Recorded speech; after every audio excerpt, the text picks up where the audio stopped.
Eddie, hello, users of Motorsport-Total.com and Formel 1.de. We're in for another drink with Eddie Irvine, you know, our video series already, I guess.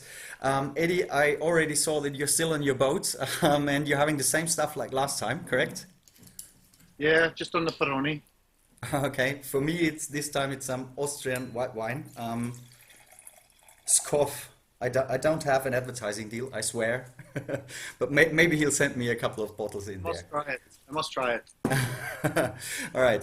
Eddie, Le Mans 24-hour race is coming up. You participated in it three times, 92, 93, 94.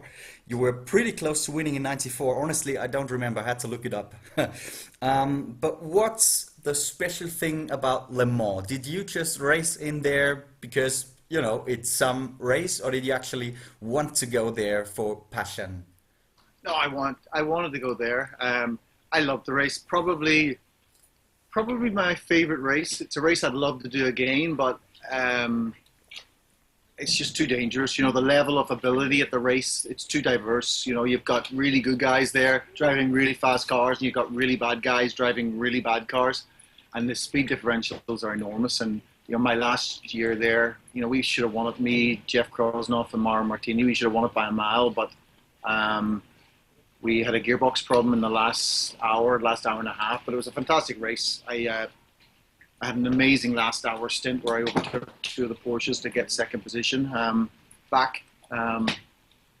Wonderful race, really a great team event, but at the same time, you know, you're in the same car with two different drivers, so you know, you're really pushing hard. Like I don't know about anyone else, but I pushed flat out for every second I was in that car. I was flat out, like just qualifying laps. You know, and people say it's like you got to pace yourself, but I never did, and I loved it. I just loved that race. It and Monaco are the two great races that you'd do every year if you could, but they're too risky. I'm too old now. Yeah, actually, that was gonna be my last question because you're 50 now, correct? Don't be saying that too loudly. No girls watching, I promise. No, but seriously, 50. A girl I know, she's a model in New York. She just messaged me the other day saying, "Geez, I just seen this thing you're doing on the internet, and you're drinking as usual." So, at least there's one girl that watches it. Did she enjoy it? She did, yes. Okay. That I'm still drinking. No, but point is, Eddie, but by 50, you're not too old doing Lamo. I mean, Tom Christensen did it. I don't know how old he was when his last race was in there, but you can still win it when you're 50, I guess. Yeah, for sure. But you know, I just don't want to take them chances anymore. I know if I get in it, I'll go out 100%. I'll give 100% commitment, and I don't think it would be fair of me to be doing that, you know, considering the stage I am in my life, the responsibilities I've got. Like, I have a lot of people that work for me, so I just think I have had an amazing career. I had an amazing career. It's time to move on. I want to focus on my businesses, which is what I do. It would be fantastic fun, but I would take it very, very seriously, and I shouldn't be doing that. Yeah. I take my business seriously, and that's it. Did you do any racing ever after you quit Formula One? No, Nothing at all. no, Not even charity stuff or anything like that. no, Nothing. no. Yeah, I got asked about doing Indy cars, but that was definitely of no interest. No, really, I just decided. I just moved on. I had other things to do. I could not have done better than I'd already done, and for me to not keep improving at something would be boring. You know, business is good because I can keep improving at it until the day I die. Yeah. Let's get back to Lemo. I've been covering it and I was there for the last, I guess, 5 or 6 years, but I don't know much about the history, to be honest. However, what impressed me is the magic of the event, particularly when you're at the Porsche corners at night, when you see the brake lights and stuff. That's really impressive, even from the outside. So tell me, how is it from the inside, going through the Porsche corners at that speed at night with slower cars around you? That must be something completely different to Formula One. I think Le Mans is probably the ultimate experience. You know, Monaco and Le Mans are the two real things that stand out that I remember. You know, Monaco because of the speed and the ability and the strangeness of putting a Formula One car on the streets of Monaco, and also Le Mans, just as you say, the speed differentials, the nighttime, the lights, the grip. I don't know what the cars are now, but we were ground effect back then, so you had a ton of grip, and the cars are a lot of fun to drive.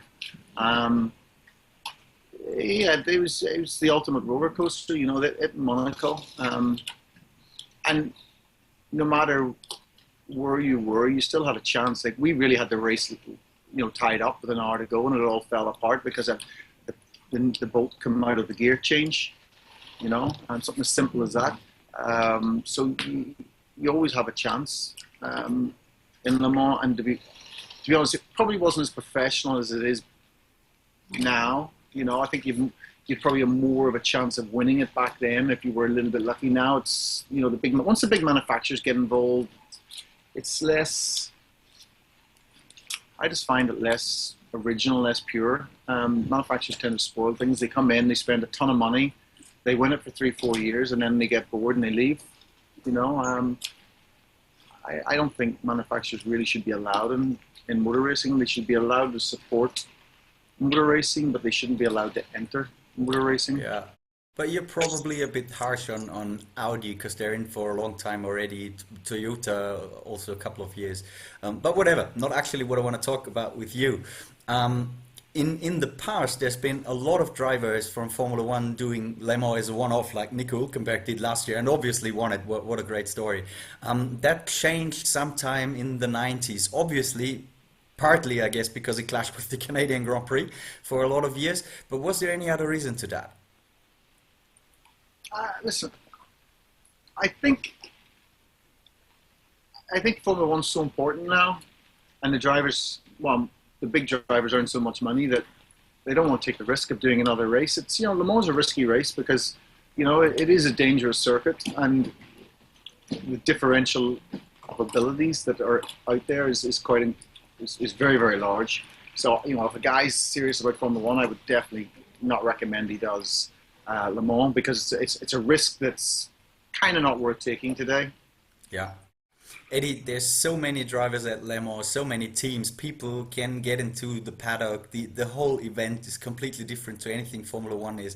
In the 3 years you've been in there, has there been any story that needs telling in a feature like this? Something funny? I don't know. You know what I mean? Not really. You know, I stood in for Roland Ratzenberger, the last year. You know, he was meant to be doing it, and obviously he got killed in Imola, so I ended up taking his place. Yeah, and you were teammate to him in '92, correct? Yeah. We had a great time. Yeah, actually, I paid in the seat, and we were doing double stints, and I remember I was like, I got out of the car and I said to Roland, "Hey, wait," and I was trying to drive the seat, and he pushed me out of the way, and he jumped in, you know. And off he went, because he was super professional. Roland really took everything very, very serious. Motor racing very, very serious. So off he went. And then he came back in. He's like, "Wow, I can't believe you were like trying to slow me down to get into the car." I never said anything. And then I remember we were out in Tokyo a year later, and I told him this story, and we were laughing our heads off about it. All right. That's it about Le Mans. Eddie, thanks a lot. Enjoy your time out there. Doesn't look too bad. At least better than what I have here in my office.